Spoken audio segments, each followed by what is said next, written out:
কে Iran থেকে এলো আর কে তুরস্ক থেকে এলো ওটা কথা নয়। যে ভারতবর্ষে এলো এবং এই দেশকে নিজের দেশ বলে মনে করলো সেই ভারতবর্ষী, এটাই তো বিজ্ঞানসম্মত কথা।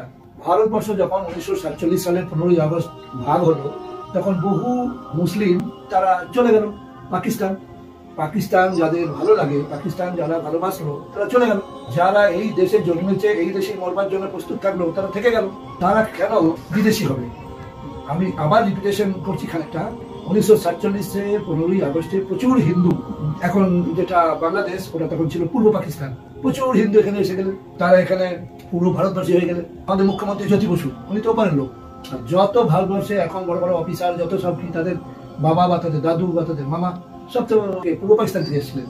সুতরাং এই কথাগুলো একবারে দেওয়া বাচ্চা ছেলেদের বাতুলতার মতো ব্যাপার এটা।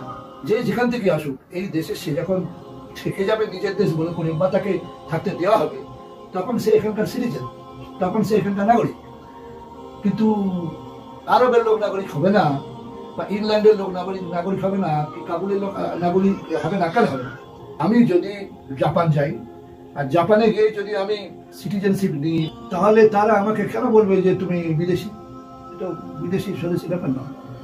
অতএব আমরা বিদেশি স্বদেশী মিলেই তো বাস করছি। তাহলে দেখা যাচ্ছে আর্য সভ্যতা ওটা বাইরে থেকে এসেছে এবং আসার পর এখানে আর্যরা বললেন যে যারা অনার্য তোমরা ছোট লোক, তোমরা অচ্ছুত, এবং খুব অত্যাচারও করা হয়েছে।